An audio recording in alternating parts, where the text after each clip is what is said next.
కడప జిల్లా పులివెందులలో రాజకీయ రగడం సంచలనం సృష్టిస్తోంది.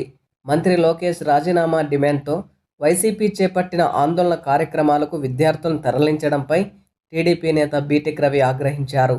పులివెందులలోని సాయి చైతన్య కళాశాల యాజమాన్యం తల్లిదండ్రుల అనుమతి లేకుండా ఇంటర్ బస్ పర్మిట్లతో డిగ్రీ విద్యార్థులను వైసీపీ నిరసనకు పంపడంపై మండిపడ్డారు.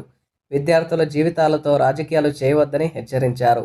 ఎవరి ఒత్తిడితో విద్యార్థులను పంపారో డీఎస్పీ వద్దకు వచ్చి ఫిర్యాదు చేయాలన్నారు. విద్యార్థుల తరలింపు వ్యవహారం పులివెందుల రాజకీయాల్లో ఇప్పుడు హాట్ టాపిక్గా మారింది. నిన్న ఏదైతే పులివెందుల్లో ఒక నిరసన ర్యాలీ అంటే డిఎస్సికి వ్యతిరేకంగా వైఎస్ఆర్ కాంగ్రెస్ పార్టీ వాళ్ళు చేపట్టి అందులో భాగంగా చాలా నీచంగా చాలా ఘోరంగా స్కూలు పిల్లలను తర్వాత ఇంటర్ విద్యార్థులను కూడా ఈ కాలేజీ యాజమాన్యాన్ని బెదిరించి భయపెట్టి మీరు రాకపోతే మీరు పులివెందులలో స్కూళ్ళు కానీ కాలేజీలు కానీ నడపలేరు, ఇది వైఎస్ వాళ్ళ అడ్డా, ఇక్కడ మేము చేసేటప్పుడు మీరు తప్పకుండా వాళ్ళని పంపించుకుంటే తర్వాత మీ భవిష్యత్తు ఒకసారి ఆలోచన చేసుకోండి, ఊహించుకోండి అని బెదిరించి ఇంటర్మీడియట్ పిల్లలను 10th క్లాస్ పిల్లలను అంతా కూడా వాళ్ళ ర్యాలీకి తీసుకుపోవడం జరిగింది.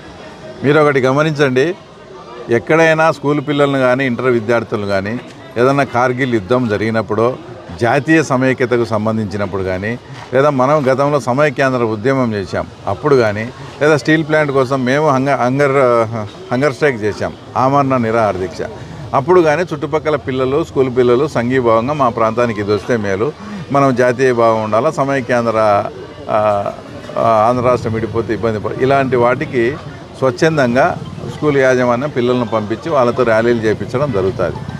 ఇక్కడ ఒక విద్యాశాఖ మంత్రిని రాజీనామా చేయమని వాళ్ళు ఒక ప్రోగ్రాం పెట్టుకొని చేస్తే దాంట్లో అదే ఎడ్యుకేషనల్ సొసైటీకి సంబంధించిన కాలేజీల నుంచి విద్యార్థులను తీసుకొచ్చి తల్లిదండ్రుల అనుమతి లేకుండా తీసుకుపోయి వాళ్ళను మళ్ళీ పిల్లలను చూడకుండా మా 2 లీడర్స్ అమ్మాయిలు ఇక్కడ చదువుకుంటున్నారు, వాళ్ళకు కూడా కండువాలు వేశారు. ఎంత దారుణమైన విషయం అంటే వాళ్ళకు కూడా కండువాలు వేశారు. అక్కడ పోతే గేట్లు దొబ్బుకొని నానా రచ్చ బీభత్స జరిగి లాఠీ చార్జీ కూడా జరిగింది. అప్పుడు పిల్లలకు ఏమన్నా ఇబ్బంది అంటే అసలు ఎవరు రెస్పాన్సిబిలిటీ తీసుకోవాలా? ఈ స్కూల్ యాజమాన్యం తీసుకోవాలనా లేక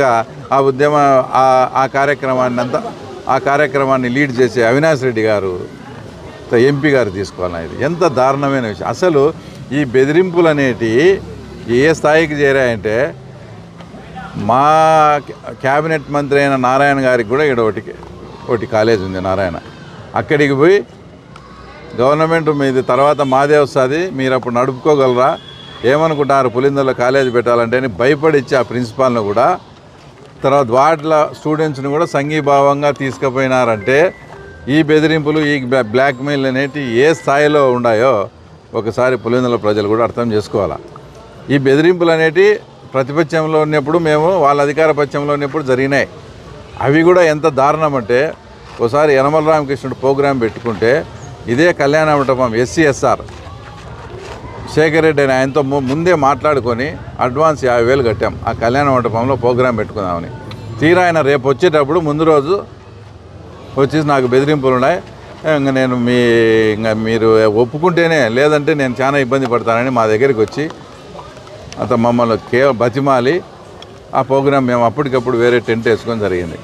ఇంకొకటి వివేకానంద రెడ్డి గారి అది జయంతో వర్ధంతో నాకు తెలియదు, వాళ్ళు గ్రాండ్గా దాన్ని చేయాలని కళ్యాణ మండపం ఇంకోటి బుక్ చేస్తే, అంటే ఇవి బుక్ చేయడం అంటే డబ్బులు కట్టి రిసిప్ట్ ఇచ్చిన తర్వాత జరిగిన సంఘటనలు, దాన్ని కూడా ఇట్లే వాళ్ళని బెదిరించి, అంటే మీరు అధికారంలో ఉన్నప్పుడు మీ ఇష్టం వచ్చినట్టు బెదిరించి చేసి ఇంకా ఇప్పుడు కూడా అదే పద్ధతి ప్రకారం కాలేజ్ యాజమాన్యాన్ని వాళ్ళను బెదిరించి, అదే ఇప్పుడు మీరు బెదిరించి ఆ రోజు మాకు ఇబ్బంది పెట్టినారు, ఏది SCSR కళ్యాణ మండపం కానీ విజయ గార్డెన్స్ వాళ్ళు కానీ, అదే మేము మీలాగా మీ నాయకుల్లాగా కక్ష కట్టే మనస్తత్వం అయి ఉంటే ప్రజావేదికని ఎట్లా కూల్చినారో గవర్నమెంట్ వస్తానే మేము SCSR విజయ గార్డెన్ అట్లా కూల్చాలా వాస్తవంగా మీరు చేసిన పనికి.